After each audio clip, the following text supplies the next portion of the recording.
City Talks with Reuben Abati. Hello, good afternoon, and welcome to another edition of your number one talk show, City Talks, with Reuben Abati on your number one lifestyle station, City 105.1 FM. On this show, we talk about stories of political and human interest that affect us as citizens of Nigeria and as members of a global human community. Today, we'll be discussing Nigeria, the way forward.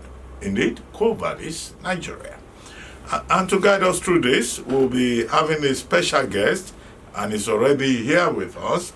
And it is with great pleasure to have with us here today Chief Akin Osuntokun Basharun Okemesi, former political advisor to former President Olusegun Obasanjo, former managing director of the news agency of Nigeria, a newspaper columnist, writer, author, etc., as they say. Chief Akin Osuntokun is a Nigerian political scientist, strategist, researcher, administrator, journalist, writer, with experience in media advocacy, policy research, and implementation, and political analysis. He's, as I said earlier, a former managing director of the news agency of Nigeria. Chief Osuntokun also served as political advisor to former President Olusegun Obasanjo, and he was also director of the presidential campaign of the People's Democratic Party in 2011. He is a member of the board of several public corporations, and of course he writes regular columns in newspapers, especially in the Newsday newspaper. If you want to be part of this conversation, you can call us on 0700 105 1051. 0001051 or you can leave comments on WhatsApp 09099164403 and on social media accounts at City1051 on Zoom, Twitter, and Facebook. Well, on behalf of all of you who have joined us on Zoom and other platforms and who are also listening to us on radio, I would like to welcome Basharun Akin Osuntokun to this edition of City Talks with Reuben Abati. We'll take a short commercial break, and when we come back, we'll join Chief Osuntokun. But Chief Osuntokun was going to respond to that welcome. Chief Osuntokun, please go ahead. Yeah, thank you very much, Reuben. It's good to see you wear another cap. Your new vocation of media personality. Well, they call it, there's a special title now. Is it OAP that they call it? So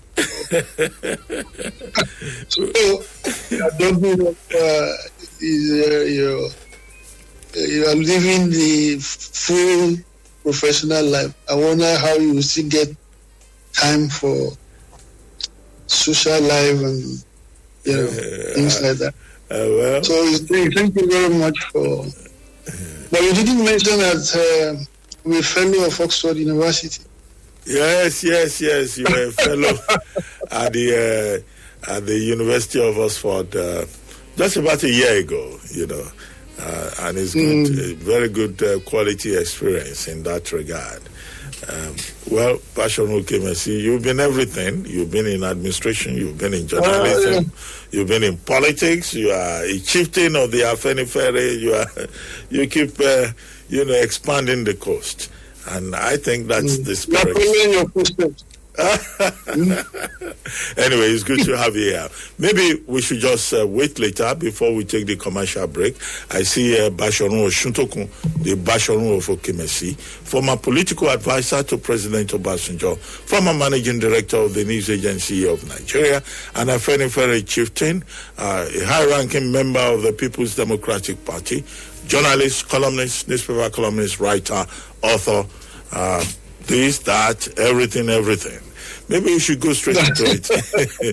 The big issue in Nigeria today, in the last 24 hours, has been the decision of the Buhari administration to suspend Twitter operations in Nigeria. Even the First Lady, Aisha Buhari, has had to delete her Twitter account. So in high places, there is an issue with Twitter. And what did Twitter do? Twitter chose to delete aspects of the president's tweet with regard to certain parts of the country where young people are protesting against Nigeria.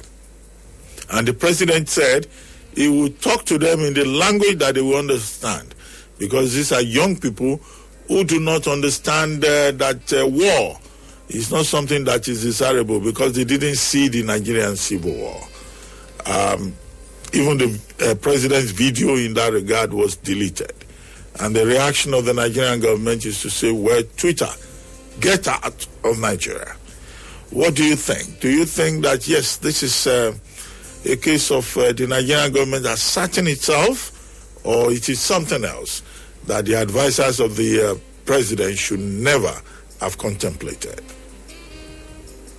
Well, I think the latter is the case. You know, we see it's also a reflection of the political incompetence, you know, of the president and his managers. You know, you don't take, one of the first rules of politics is that try as much as possible to avoid tit for tat or conflict with the media. And when you talk about media today, you don't get any bigger than Twitter and Facebook and all this. The former president of America, Donald Trump, learned that lesson, you know, in a bitter way. You know, he engaged the press frontally, and he got the worst of the encounter. Now, look, if you see what Twitter has done, right, it is consistent with the way they regularize, you know, do surveillance on the line that, look, language of violence, no matter from wherever it's coming from, must be avoided at all costs.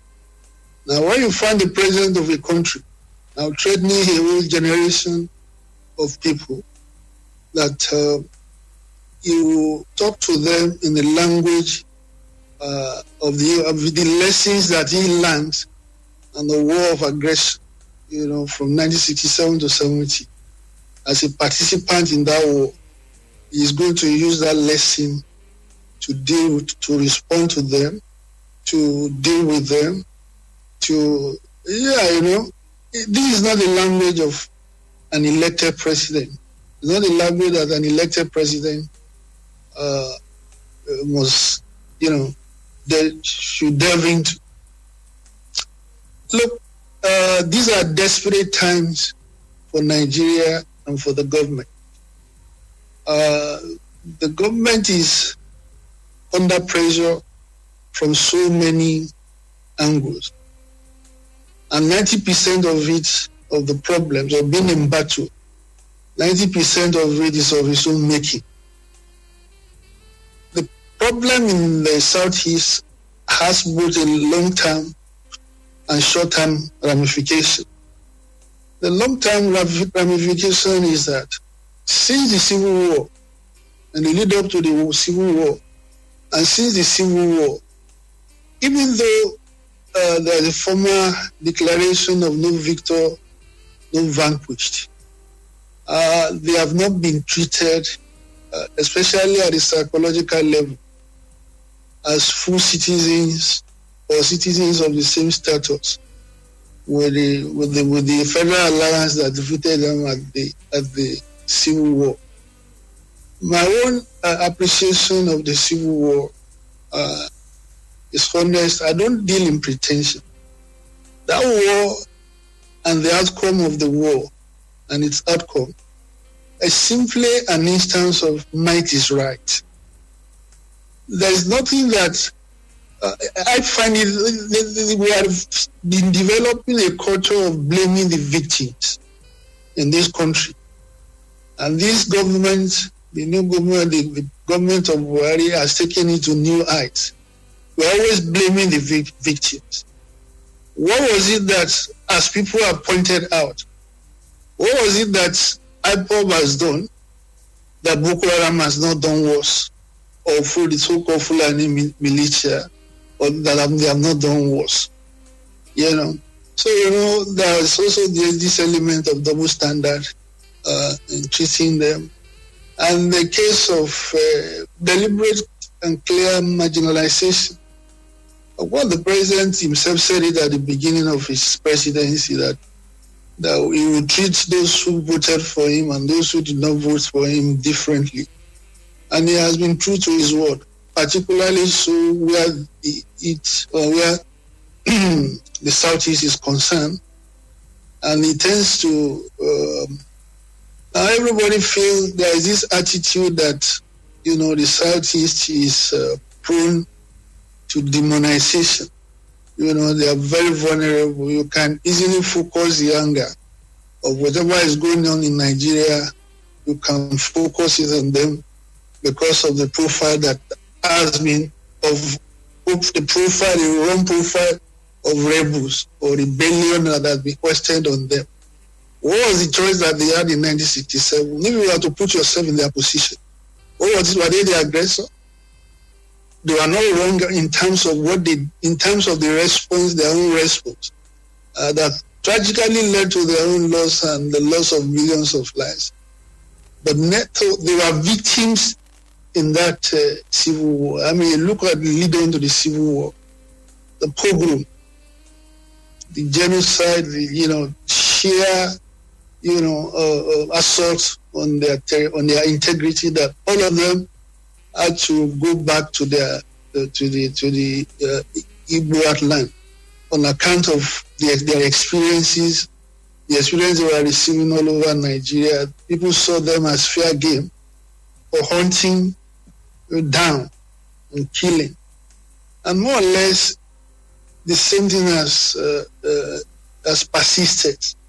This idea of, criminalizing them, for any offense, whatever, whether it's true or not, whether it's the perception, whatever it is, before, anytime they take a step, the government of Nigeria, particularly this one, they are given to criminalizing, anything they do. And you find an example of that when the British government told the Nigerian government some years ago that it did not share the opinion of the Nigerian government in designating IPOB as a terrorist organization. So, this has been a persistent,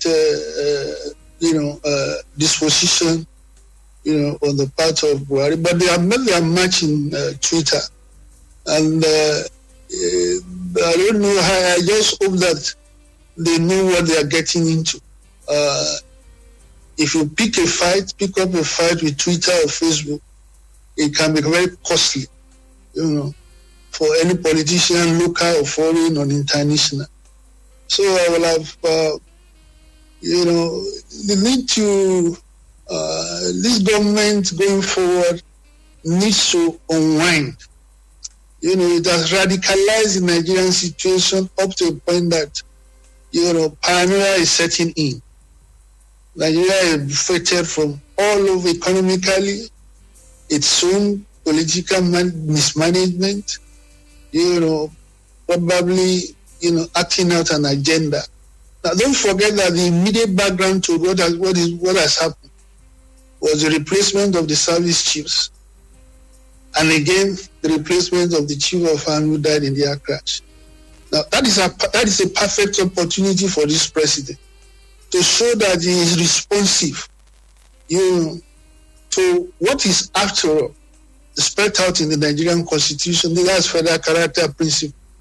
The willingness to reflect the diversity of Nigeria in your appointment and the application of federal character principle. It was an opportunity for him to do so. But what did he do? He reinforced exactly, what people have been saying, that is it natural or normal? Is it a coincidence that all the headship, the chief executives of almost all the security agencies in Nigeria police, the army, the DSS, and so on, they are staffed. It's like it is specially reserved for people from his own constituency. This allegation has been hanging for almost 4 years. And he has had several opportunities, to redress this clear, case of offense, against him. And he has stopped it at all times. The latest one being, you can almost predict what he will do in responding to any political situation in the country. People have said. But, Osuntokun, if I may play the devil's advocate, the position of the federal government is that, look, as we speak, or in the last week, when the president had to take a decision, you had non-state actors represented by the indigenous peoples of Biafra in the reckoning of the Nigerian government, a proscribed organization, shutting down the entire Southeast. Now, in that same week, the president of Nigeria received in audience the INEC chief executives, led by Professor Mahmoud Yakubu, the chairman of INEC, who said that 42 INEC facilities in 14 states had been put on flames, had been touched ablaze, and that the 2023 general elections were threatened. And it was in that context that the president said, well, enough is enough. All the people who are asking for war, asking for secession in Nigeria, in certain parts of the country, to use his word, will be shocked. And they will be met with a language that they need to understand. And it was within that context that the president or the presidency or the Ministry of Information decided to say, well, Twitter seems to be their main battlefield, and that Twitter seems to be where they are promoting and beating the drums of war, and that to protect Nigeria, Twitter should be banned. So, you could see the government trying to protect Nigeria, but if you were still in government, having been political advisor once, having been manager of a presidential campaign, having been managing director of Nigeria's external communication system, what kind of different advice would you have given? Well, I'm happy that you describe it as what you are going to say as devil's advocacy. You are correct on that observation that you are going to play the advocate for the devil.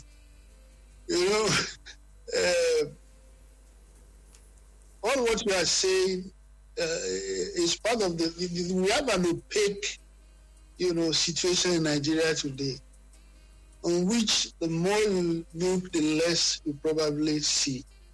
I don't know for certain, and nobody knows for certain, who is responsible for the arson attacks on INEC offices and so on in those places. That's the first place. The more important observation that you made was that, look, an organization, I don't know how you saw it as something offensive or negative. It's actually, and it is a mark of esteem, for hyper, that it can make that kind of moral persuasion. Nobody was forced to stay at home. It just gave the directive that, in observation of what the day stands for, nobody should go out. And the people responded positively and accordingly. Now, that should show the government, and any government that would rather judge than war, to know that this organization, no matter what you may say about it, has its legitimacy, perhaps has the highest credibility among the core Southeast, among the Igbos, than any other organization. I mean, look, we have been in Nigeria. I cannot recall a similar occasion, maybe in the days of Awolowo or something, that an organization or a person will not. This is not the first time it's happening, by the way. It's about the third or fourth time that the same, validation of the position of IPOB has been made by the people themselves, responding, accepting and conceding leadership, to this group. Now, it doesn't know, it is not consistent. One of the problems, or the main problems of Buhari is this double standard, even multiple standards, right? Look, the president is on record saying that the offensive, when you were in government, when you were advisor to President Jonathan, saying that the prosecution of the war against insurgency, which was localized in the northeast, the Boko Haram, was an injustice to the north. Now, this was what this president said. So, by the same token, should we now say, in his own case, is even worse, that what he is doing now, as some president from the north, against the southeast or the south in general, is injustice to the south. He will tell you that he is trying to preserve and you have echoed that sentiment, that he was performing his duty of preserving the safety and security of the country. But what was Jonathan doing in 2020 that earned him that condemnation of being the perpetrator of an injustice to the north? So you see, the President Buhari is one of the most difficult leaders that can be defended, because he has often been a witness against himself, from his past and the kind of what he has said and done during his presidency and what he is going to do in the future. You can guarantee that, look, Chief Obasanjo labeled him as the threat, number one threat to the peace and stability of Nigeria. And I agree with him.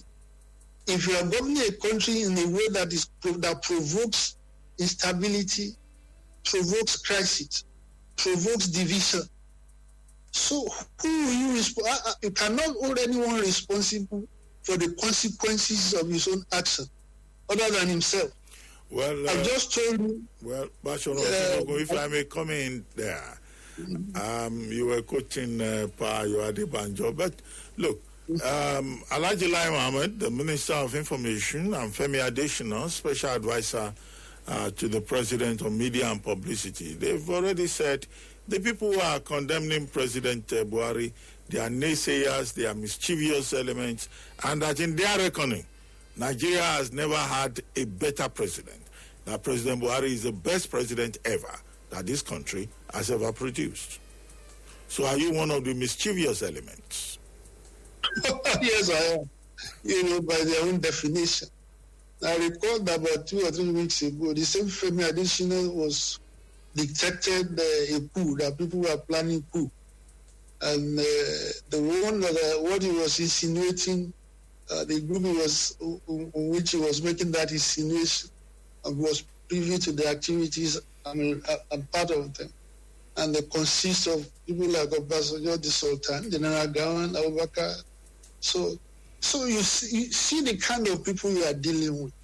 Now these people are these the kind of people who will band together to force. So where is the coup? So look, this is what I'm saying, that they themselves often are the witnesses against their own position of good faith. How look, does the government, the president, want us not to believe anything he says? Because if you say something that is outrageously false, that cannot be a lie, if I don't trust you again, you are the one who should be blamed for it. How could anybody? Where is it now? Of course, they have downgraded it to mischief. Before it was cool. Now, so these are the kind of people we are dealing with, and it's not they keep on disappointing, letting people down on a daily basis. The problem of this country today is political mismanagement and incompetence, right? All countries and individuals, they experience challenges in life. The challenges by themselves are not what matters. It's your capacity, your preparedness to grapple with those challenges that matter. Now, in Nigeria, for instance, right, what that translates to in Nigeria is your capacity to mobilize Nigerians across the board, to line up behind you and the struggle against poverty, against insecurity, against that. On the contrary, this president demobilizes Nigeria into workers' factions, into sniping hostile factions. Look, the will, what has been lacking in Nigeria is a national will. And those responsible for the subversion of the national will are those who are people like him. Look, countries like Germany, Japan, they found Israel, they found themselves in worse situations. But you look at what they have made of their country. After the Second World War, Germany was virtually destroyed. You go and see what Germany has made of itself by being able to mobilize its own citizenry, behind an agenda of recovery, rehabilitation, progress, and development.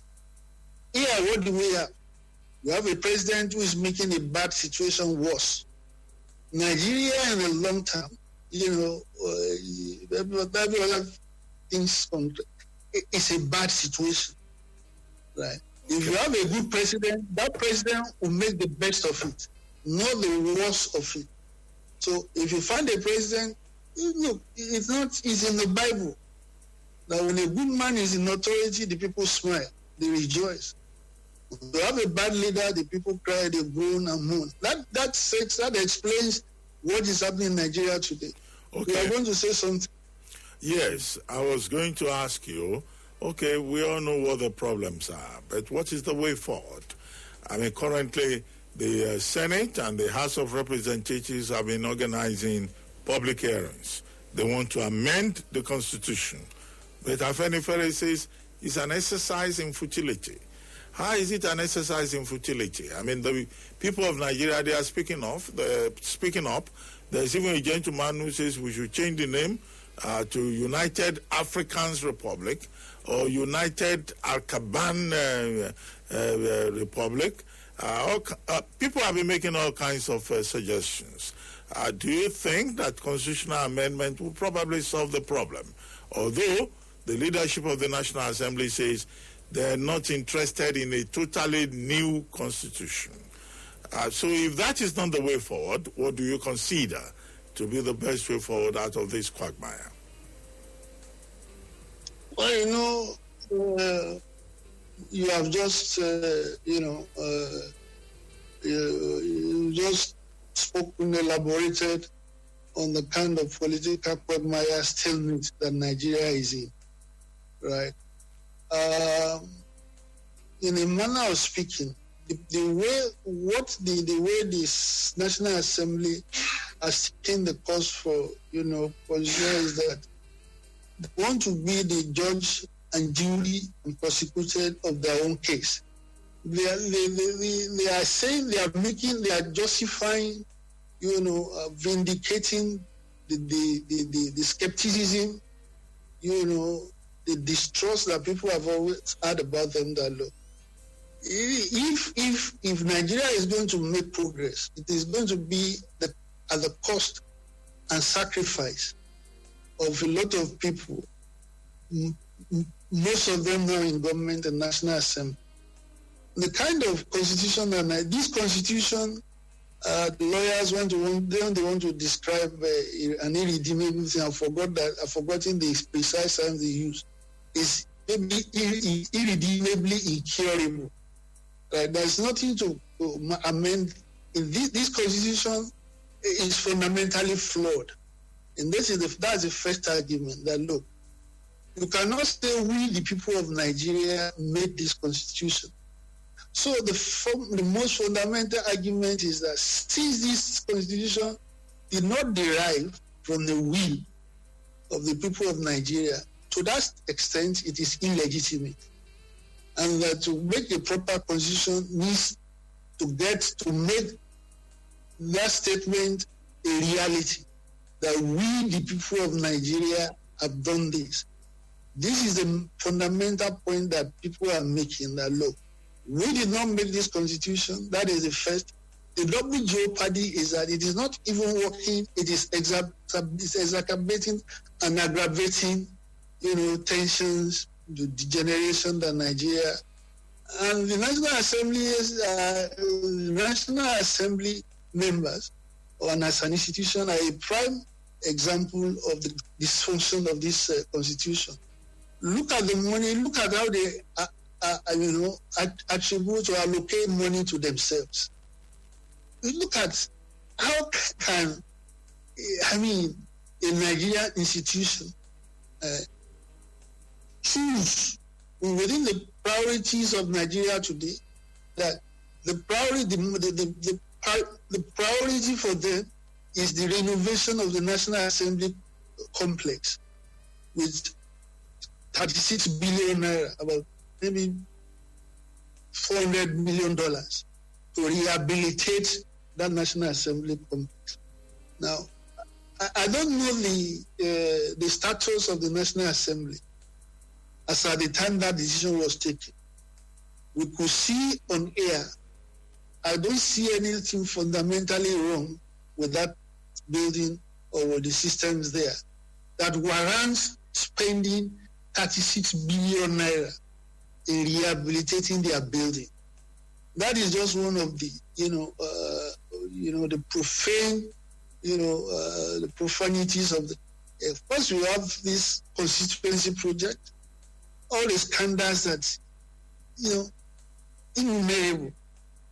And then you have the Senate president second-guessing, kowtowing, to whatever the president says or whatever he feels. You will never ever hear a counter-argument. Even before the president makes a policy decision, he's already there blowing it with. Look, how do you trust a Senate president who has become an advocate that nothing should happen? The Constitution really has no need, of amendment as such, saying that if the states, like when the southern states, came together 2 weeks ago to recommend restructuring, the Senate president responded by saying that they should start it in their states. So you see how he has personalized a very grave national, situation. It is now he's telling them, why don't you like children, sniping at one another. This is what constitution making amendment had been reduced to in Nigeria. Now, so the kind of amendment that is going to make sense will require sacrifice and cost from these people, personal. Right? I don't see them. I've never seen any reflection of that kind of readiness to make sacrifice for Nigeria in any of them. What you witness and hear on a daily basis is how they are assault, on the integrity of the country. Partisanship, parochialism, making statements as if, there is no distinction within the two organs of government. So it's unfortunate the kind of National Assembly that Nigeria has today, but they are a large part of the problem. And then there's always this sense of deja vu.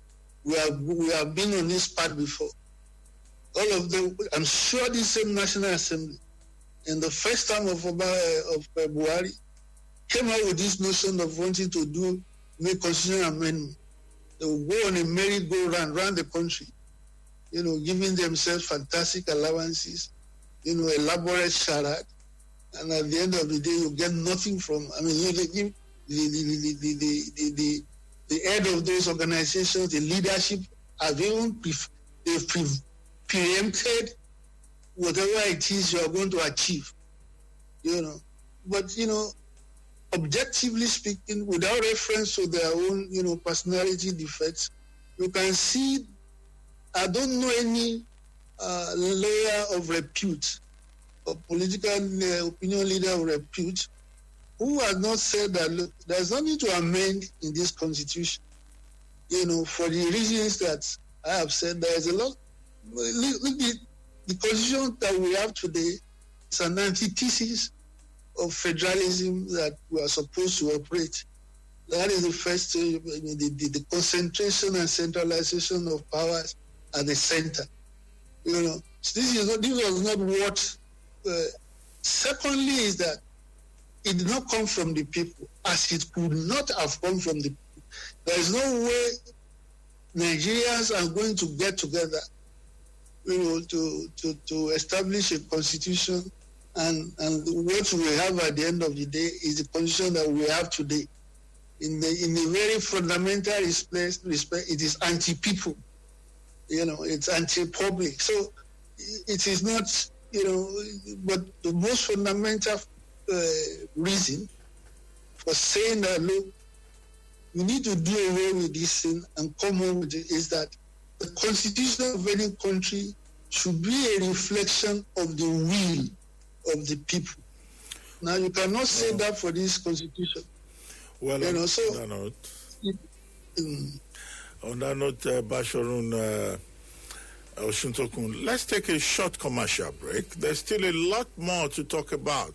But when we return from this commercial break, we'll take questions, comments, and interventions from our listeners, all the persons who have joined us on Zoom, on social media, WhatsApp, Instagram, and also from those of you at home who are listening to us and who would like to make comments about the state of the nation and how we can get out of what seems to be the bind or the edge of the precipice in which Nigeria has found itself.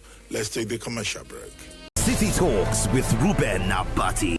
Former political advisor to President Olusegun Obasanjo, former managing director of the News Agency of Nigeria, Afenifere chieftain, author, journalist, newspaper columnist, and a public affairs journalist. Well, Basharun Osuntokun, thank you very much for staying with us. I told you that after the break, we'll be taking reactions from some of those people who have been following this conversation. And right here on Zoom, I have a question from Dr. Abiodun Adeniyi of Base University. He says, what happened? That suddenly disappeared. Did I press the wrong button? Okay, he's back. He said, I heard the president said he has never violated any provision of the Constitution in all his actions. To what extent do you agree with him in line with arguments that the president has not really been taking actions in line with constitutional requirements? That's a question from Dr. Abiodun Adeniyi of Base University. Well,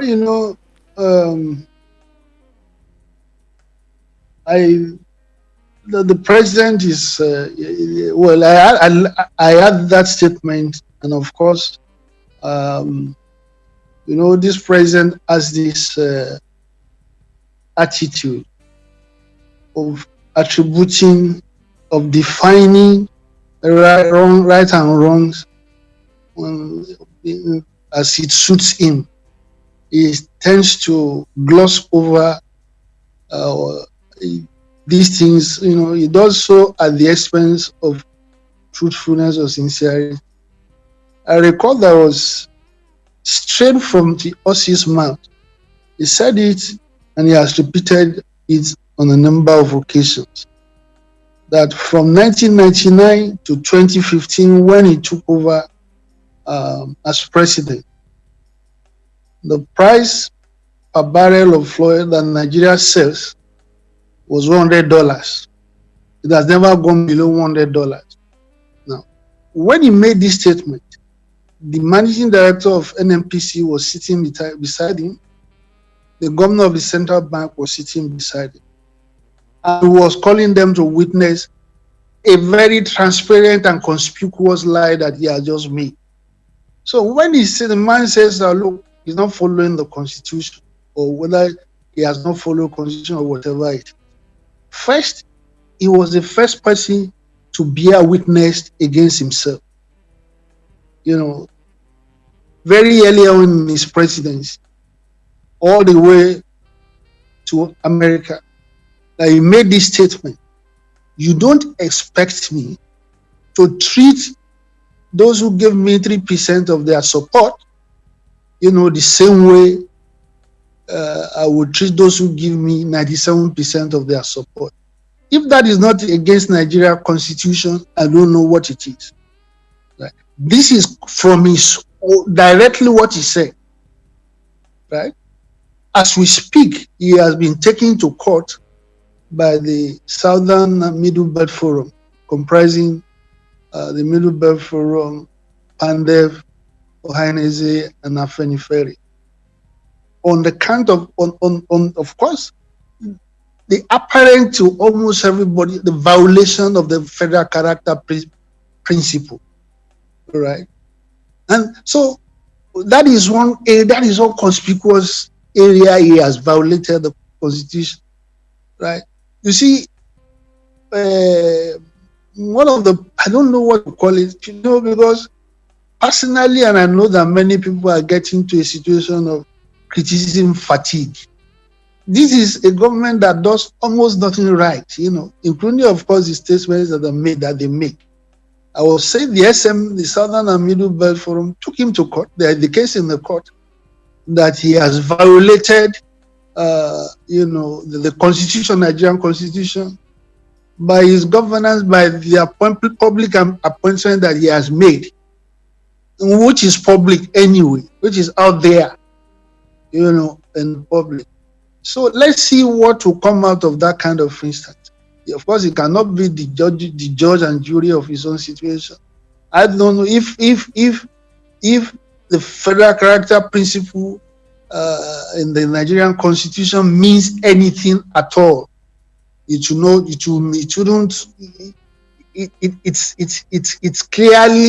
clearly marks out, the Buhari presidency as a vagrant, as a violator of the constitution. You can even begin with the fact that the headship of the three organs of government, essentially come from the same, constituency, right? The same northern Muslim constituency. You have Buhari as president from Katsina. You have the Chief Justice, Tanko Yusuf or Tanko Muhammad from Bauchi. And you have the president of the Senate from Yobe State.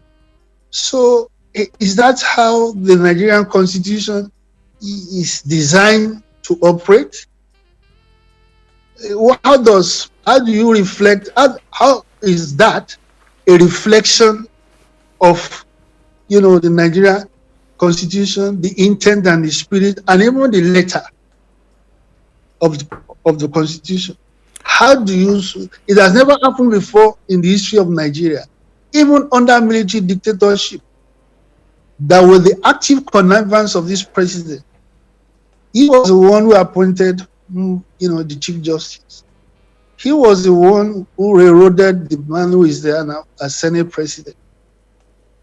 To be general, they are from the north, right? They are not just restricted from the north, they are further restricted to the northern Muslim constituency.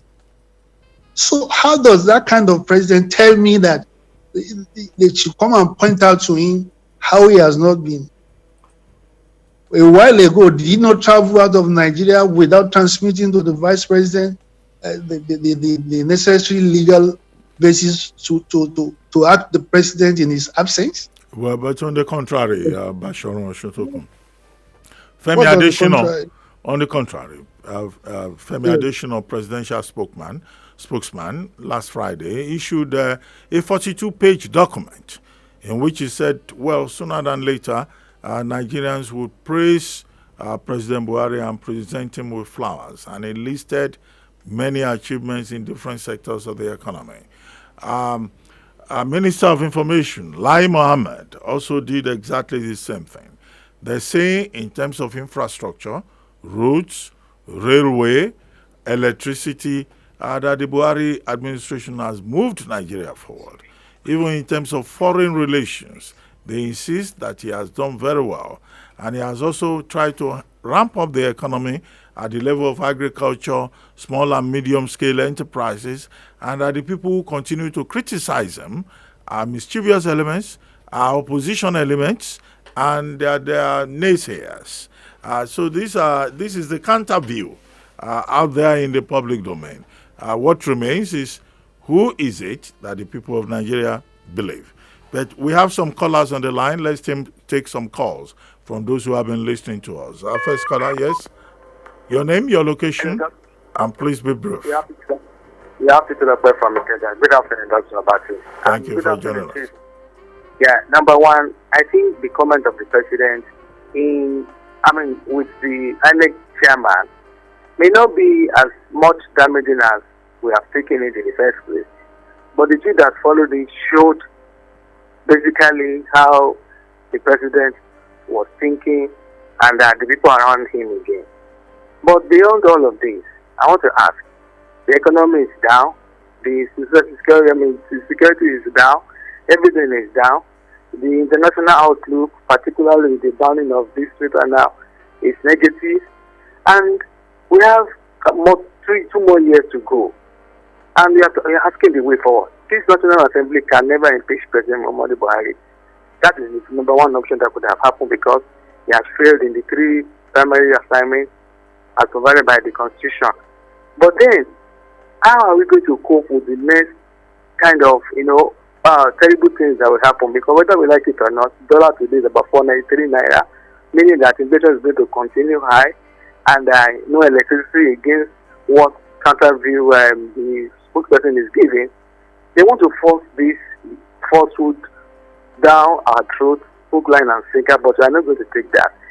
But the vice president is a professor of law, senior advocate of Nigeria, a pastor. I want to ask Mr. Osuntokun now, as somebody who has been in the villa just like you, Mr. Abati, what is the role of the vice president? Is he going to leave the office tomorrow and start to exonerate himself, write a report, my experience in national work or whatever? We are not going to take that from him.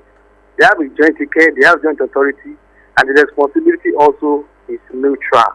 My whole point is that whatever blame Buhari has, everybody should have equal blame because they are there together. Good morning. Okay, Chief Osuntokun, you had that caller. Okay, what should be the role of the vice president? Hello? Yes, he's asking you. Yes, we can hear you clearly in the studio. Yes. Well,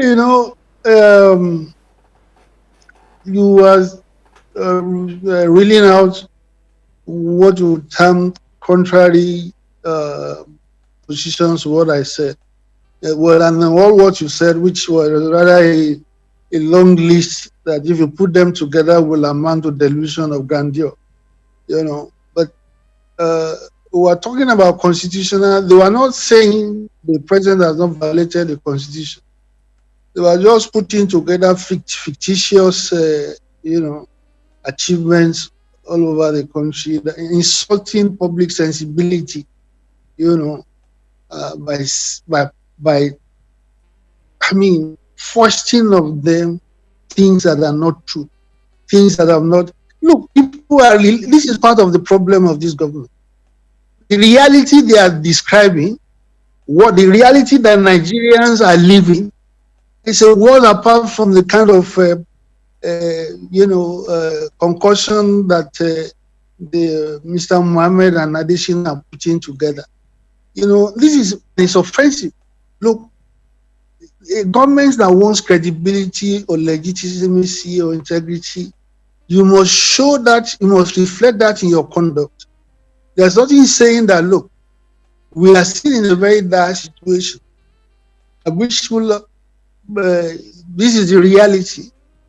I'm going to improve on my performance to address the situation of the country, so rather than telling us, rather than throwing at our face, in a very insulting and humiliating manner, achievements that are not there, including foreign relations. What foreign relations, where people have mere contempt for the Secretary of State, was it the Secretary of State of the American was the one calling the president, to discuss bilaterally.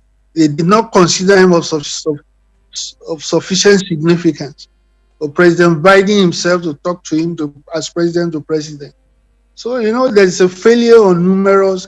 Look, I honestly, these are things that, the enormity of the way they trivialize, what Nigerians are going through. The things they will tell you that the situation in 2015. In what way can any objective and truthful person say that Nigeria of today is better than Nigeria of 2015? In what respect? You have deepened the crisis. In 2015, I don't think twice before I travel by road from Abuja to Lagos. I may have a stopover in Ekiti. Look, I will not be realistic. I'm in Lagos, as I'm speaking in Lagos now. I will not be realistic if I say that I want to go to Ibadan now, and that I will not think or worry about the possibility of, encountering some kind of, crisis. So when somebody distorts, the reality, this is the kind of, with regards to the vice president and the president. Look, the vice president is essentially or mostly what you call a spare tire, value or whatever. But there are statutory constitutional positions for him, such as the Nigeria Economic Council. He chairs the Nigeria Economic Council statutorily. The Privatization Council is same. But in reality, the position of the vice president, is and that is where it should be, to not be separated from the same part of the presidency. But look, they are the one who celebrate their own division, and dissonance in the public all the time. You will hear the vice president say something today, before the day is over, you will hear a counter, argument from the same presidency. The vice president about some weeks ago was saying that Nigerians should speak out about what is going on. People are keeping quiet, they are not talking. That same evening or the following day, Mr. Femi Adesina came out with a cool story. They are aware that some people are talking, they are speaking, they are this kind of thing. They want to go and do a coup. This is the same political elite, the leadership of the political elite that Osinbajo was appealing to not to keep quiet.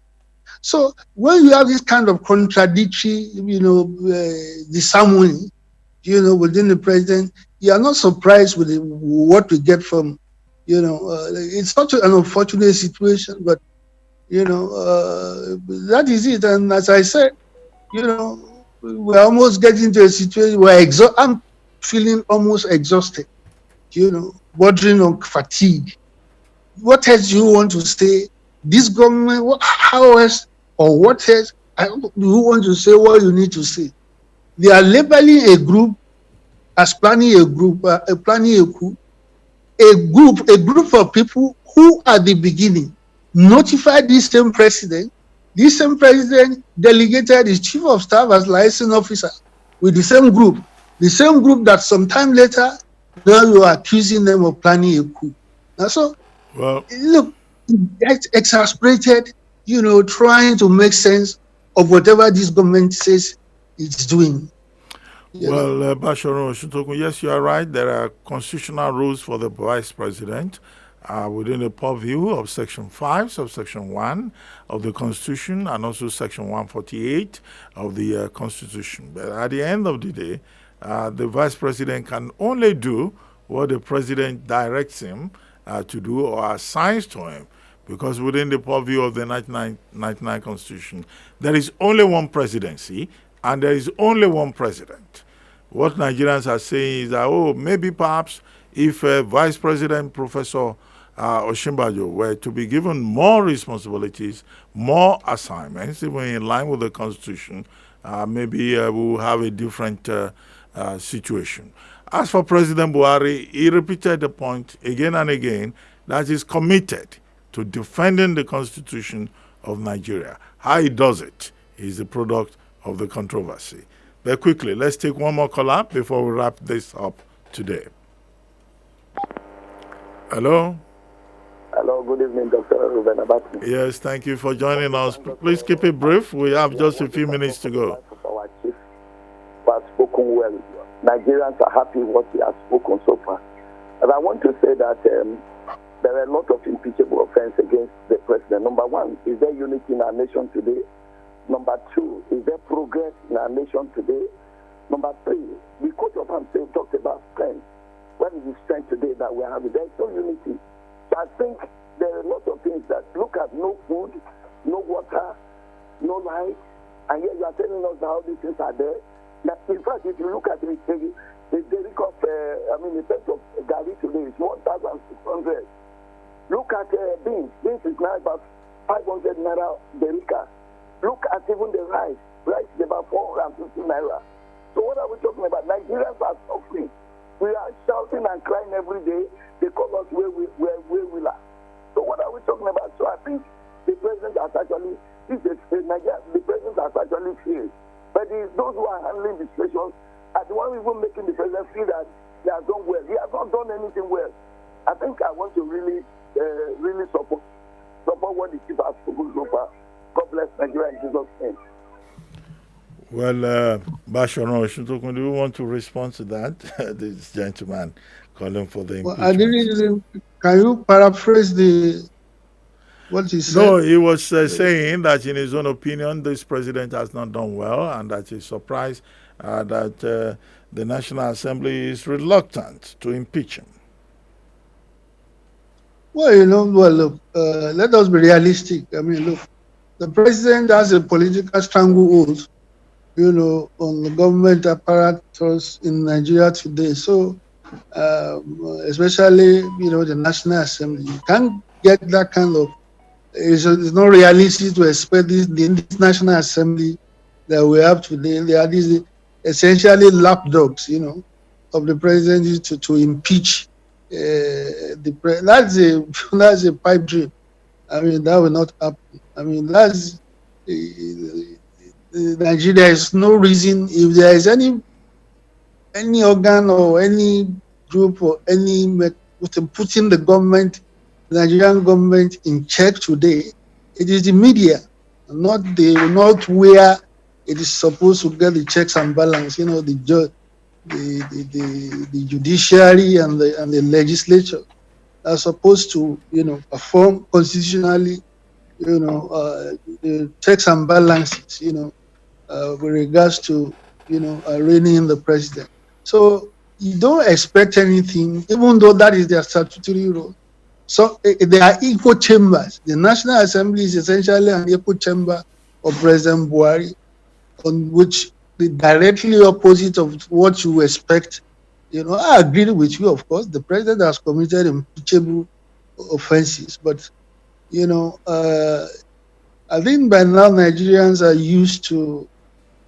They have very low expectations of this government.